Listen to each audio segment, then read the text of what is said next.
Hello everyone, welcome to our channel. இன்றைக்கி நம்ம சேனலோட டாபிக் என்ன அப்படின்னு பார்த்தீங்கன்னா, how to you maintain your kitchen neat and clean அப்படின்றது தான். இது வந்து பெரிய டாஸ்க் இல்லைங்களா? நம்மளுக்கு எப்படியும் நீட் பண்ணிடுவோம், அதை மெயின்டைன் பண்ணுறதுல தான் நம்ம பெரிய மிஸ்டேக்ஸ் பண்ணுவோம். அதை பற்றி தான் இந்த வீடியோ ஃபுல்லாக இருக்க போதும். உங்களோட கான்சன்ட்ரேஷன் கிச்சனை பொறுத்த வரைக்கும் நீங்கள் என்னென்ன ஒரு விஷயத்தில் இந்த மாதிரியெல்லாம் ஃபாலோ பண்ணீங்க அப்படின்னா உங்கள் கிச்சன் அண்ட் க்ளீன் அண்ட் நீட்டாக இருக்குன்றதை தான் சொல்ல போகிறேன். வீடியோவை ஸ்கிப் பண்ணாமல் பாருங்கள்.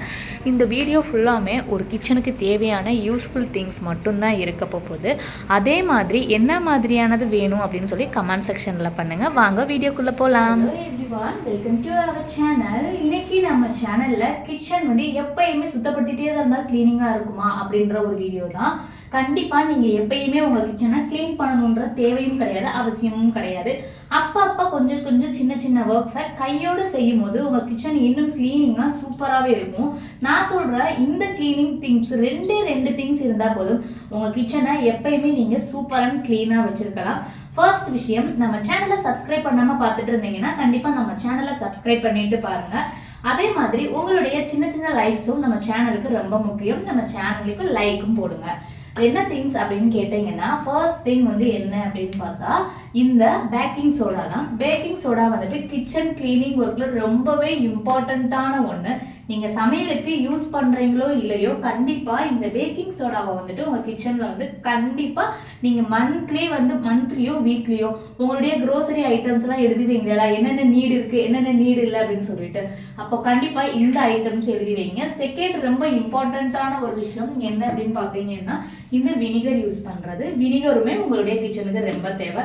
வினிகர் வச்சு சில பேர் பன்னீர் பண்றதுக்காக வாங்குவாங்க. நான் என்ன சொல்லுவேன்னா, உங்களுடைய லிஸ்ட்ல கிளீனிங் பர்பஸ்ல நீங்க மிளகு சீரகம் எழுதுறீங்களோ இல்லையோ, கண்டிப்பா இந்த பேக்கிங் சோடாவும் வினிகரும் எழுதி வச்சுக்கோங்க. இந்த ரெண்டு இருந்தா போதும் உங்க கிச்சன் எப்பயுமே சூப்பரா பளபளன்னு இருக்கும். எந்த ஒரு விஷயத்தையுமே நீங்க அழுப்புப்படாம ஈஸி அண்ட் கிளீனா செய்யலாம். அதே மாதிரி ரெண்டாவது விஷயம் என்ன அப்படின்னு பார்த்தீங்கன்னா, எல்லார் வீட்டு கிச்சன்லையும் சரி, மோஸ்ட் ஆஃப் கிச்சனில் இந்த மாதிரி ஜன்னல் ஏரியா கொடுத்துருப்பாங்க இல்லைங்களா? இந்த ஜன்னல் ஏரியா பார்க்குறதுக்கே ரொம்ப டர்ட்டியாக இருக்கும். நீங்கள் என்னதான் கிச்சனை 100% க்ளீன் பண்ணி வச்சுருந்தாலும் இந்த ஜன்னல் ஏரியாவை பார்க்குறப்போ டக்குன்னு இம்ப்ரெஸ் ஆகிறவங்க யாருமே திடீர்னு உங்கள் வீட்டுக்கு ஒரு கெஸ்ட் வராங்க அப்படின்னா இந்த ஜன்னல் தான் உங்க கண்ணில் படுற மாதிரி இருக்கும். அப்போ நம்மளுக்கே ஒரு சில டைம் பார்க்கும்போது நம்ம கிச்சன் ஒரு ரெப்ரசன்டேட்டிவாவே இல்லை, பார்க்கறதுக்கு ஒரு மாதிரி டஞ்சனப்பாவே இருக்கிறது மாதிரி இருக்குதுன்னா, தூசி அதிகமா அடைஞ்சு இருந்தாலும் மேல ஒட்டடை அதிகமா தேங்கி இருந்தாலுமே உங்க கிச்சன் பார்க்கறதுக்கு ரொம்ப ஓல்டு கிச்சனாகவும் பார்க்கறதுக்கு இரிட்டேட்டாகவும் இருக்கும். ஸோ நீங்க செகண்ட் விஷயம் கான்சென்ட்ரேட் பண்ண வேண்டியது உங்களுடைய கிச்சன்ல இருக்க ஜன்னலை கிளீன் பண்றது. தேர்ட் விஷயம் என்ன அப்படின்னு பார்த்தோம்னா, கிச்சன்ல அடுப்புக்கு நேரம் செவர் தான் இருக்கும் எல்லார் வீட்லயும். டைல்ஸ் இருக்கிறவங்களா இருந்தாலும் சரி, சிமெண்ட் இருக்கிறவங்களா இருந்தாலும் சரி, நம்ம அவசரத்துக்கு சமைப்போம். ஒவ்வொரு டைமும் நம்ம சிம்ல வச்சு நம்ம சமைக்க முடியாது இல்லைங்களா? அப்ப நம்ம என்ன பண்ணுவோம், கொஞ்சம் ஹைல வச்சு சமைக்கிறப்ப, எண்ணெய் திரிக்கிறப்ப, சில ஃப்ரை ஐட்டம்ஸ் பண்றப்ப அப்படியே செவத்துல எண்ணெய் படும்.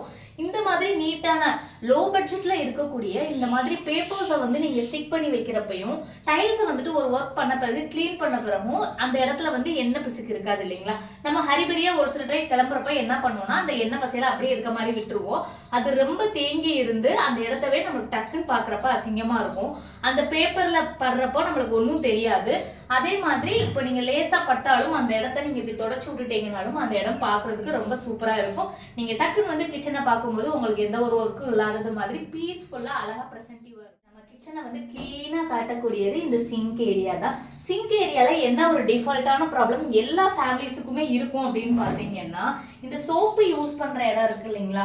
இந்த சோப்பு யூஸ் பண்ற இடத்துல நம்ம என்ன பண்ணியிருப்போம், இந்த கழுவுற இடம் ஃபுல்லா நம்ம தேய்ச்சி விளக்குன பாத்திரம், அந்த சோப்பு பட்டு பட்டு பட்டு இந்த இடம் ரொம்ப அசிங்கமா இருக்கும். அதை நம்ம என்ன பண்ணணும்னா, எப்பயும் போல பாத்திரம் எல்லாம் கழுவி முடிச்சதுக்கு அப்புறம் இந்த சிங்க் ஏரியாவையும் நம்ம கிளீன் பண்ணணும்.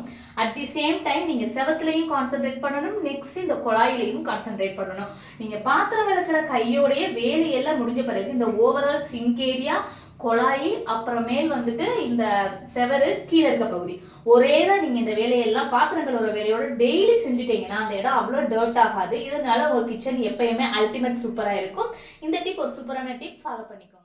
விஷயம் என்ன அப்படின்னு பார்க்க போகையில இந்த அடுப்பு இருக்கு இல்லைங்களா, அதை வந்து என்ன பண்ணுவோம், எப்பயுமே நம்ம தேய்ச்சி கழுவினாதான் கிளீனா இருக்குமா அப்படின்ற டவுட் இருக்கும். அதே மாதிரி சில வீடியோஸ் பார்க்கும்போது நம்மளும் நினைப்போம், என்னடா இவங்க வீட்டுல மட்டும் அடுப்பு இவ்வளவு கிளீனா இருக்கே, எப்படிடா அப்படின்ற மணிக்கு இருக்கும் இல்லைங்களா, எப்ப பார்த்தாலும் கிளீன் பண்ணிட்டே இருப்பாங்களோ அப்படின்னு நினைப்பீங்க. அப்படி கிடையாது. நீங்க எப்பயுமே வந்து கிச்சன்ல வந்து 2 டவல் வச்சிருப்பீங்க இல்லைங்களா, யாருக்குமே வந்து வேலை பார்க்கறப்போ ஒரு சில தப்புகள் நடக்கதான் செய்யும்.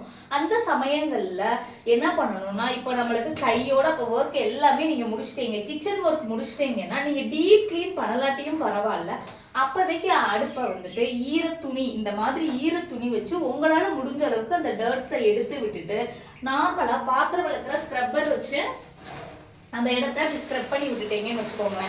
நீங்க ரொம்ப டீப் கிளீன் பண்ற அன்னைக்கு பண்ணிக்கோங்க. இப்போதைக்கு நான் சொல்றது மாதிரி இந்த மாதிரி பண்ணி வச்சுட்டு அடுப்பை வந்து கிளீன் பண்ணிடுங்க.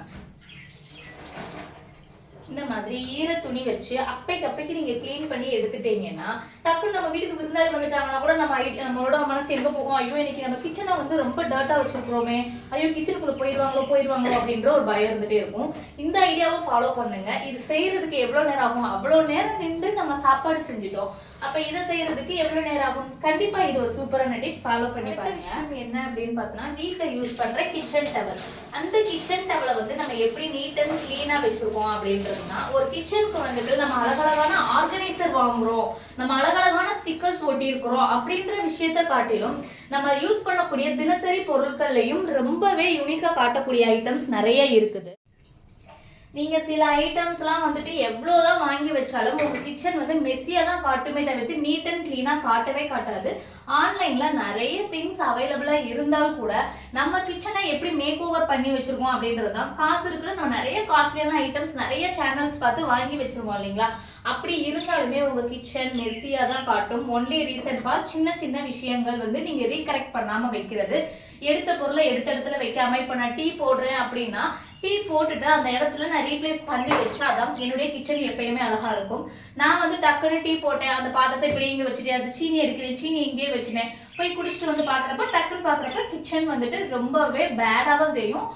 ரொம்ப ரொம்ப இம்பார்ட்டன்டான ஒண்ணு, எடுத்த இடத்துல அந்த பொருளை அப்படியே பிளேஸ் பண்றதுதான். அதே மாதிரி இப்போ ஒரு டப்பா வந்து நீங்க வந்து ஃபில் பண்றீங்க, இது தீர்ந்துருச்சு ரீஃபில் பண்றீங்கன்னா அந்த டப்பா அழகாவே இருந்தாலும் கூட நீங்க வந்து மந்த்லி யூஸ் பண்றீங்க, இந்த டப்பா ஃபுல்லா காலியாக மாட்டாகுது. இதை வந்து நல்லா கழுவிட்டு வெயில்ல காய வச்சுட்டு, ஒரு டப்பாவா இருந்தாலும் அதை கழுவி காய வச்சுட்டு யூஸ் பண்ணீங்கன்னா நீங்க மொத்த டப்பாவையும் ஓவரால் போட்டு கழுவி யூஸ் பண்ணணுன்ற அவசியமே இருக்காது. இது ஒரு இல்லத்தரசி. நெக்ஸ்ட் விஷயம் என்ன அப்படின்னு பார்த்தீங்கன்னா, கிச்சன்ல யூஸ் பண்ணக்கூடிய கரித்துணி வந்துட்டு சில பேர் விட்ட ரொம்ப பார்க்கறதுக்கே டர்ட்டா இருக்கும். ஸோ அதை அவாய்ட் பண்ணிடுங்க. 2 டவல் வச்சுக்கோங்க. ஒரு டவல் யூஸ் பண்ணிட்டு இருக்கிறப்ப இன்னொரு டவல் அலசி காய போட்டு அப்பப்போ காய போட்டு யூஸ் பண்ணுங்க. கிச்சன் டவல் எந்த ஒரு காரணத்திலையும் யூஸ் பண்ற டவல் வந்து அழுக்கா இருக்கக்கூடாது. அப்படின்னு பார்த்தா நிறைய பொருள் அடுக்கி வச்சிருந்தாதான் ஒரு கிச்சன் அழகா இருக்கும்ன்ற ஐட்டம் கண்டிப்பா கிடையவே கிடையாது. நீங்க 4 டம்ளர் வச்சிருக்கீங்க, 4 தட்டு வச்சிருக்கிறீங்க அப்படின்னாலும் கூட இந்த மாதிரி அழகா நீங்க ஆர்கனைஸ் பண்ணி வச்சுட்டீங்க அப்படின்னா, இதுல வந்து பார்த்தோன்னா ஒரு 3 பிளேட் தான் இருக்குது. அதே மாதிரி இந்த மாதிரி எல்லா வீட்லயும் இருக்கக்கூடிய டம்ளர், நார்மலா கத்தி, இந்த மாதிரி ஐட்டம் இருக்குது. கீழே வந்து ஜாம், இதை வந்து ஒரு ஆர்கனைசர் போட்டு நீட்டா வந்து ஒரு ஓரமா வைக்கிறப்ப பாக்குறதுக்கே ரொம்ப அழகா தெரியும். நம்ம கிச்சன் தான் ஒரு எக்ஸாம்பிள். வந்து எந்த ஒரு அதிகமான ஐட்டமும் வந்து ஒரு ஆர்டினரியா யூஸ் பண்ணக்கூடிய ஐட்டம்ஸ் மட்டும்தான் இருக்கும். எதுவுமே அனாவசியமான ஐட்டம்ஸ் எதுவுமே நம்ம கிச்சன்ல இருக்காது. நான் சொன்ன ஐடியாலாம் கண்டிப்பா நீங்க ஃபாலோ பண்ணி பாருங்க. உங்க கிச்சனை எப்ப பார்த்தாலும் நீங்க கிளீன் பண்ணுன்ற அவசியம் இருக்கவே இருக்காது. மாசம் ஒரு தடவையோ வாரம் ஒரு தடவையோ டீப் கிளீன் பண்ணுன்ற தேவையும் இருக்காது. அந்தந்த வேலையை டிலே பண்ணாம அப்பப்ப செஞ்சு பாருங்க. கண்டிப்பா உங்க கிச்சன் நீட் அண்ட் கிளீனா இருக்கும். Keep supporting. தேங்க்ஸ் ஃபார் வாட்சிங்.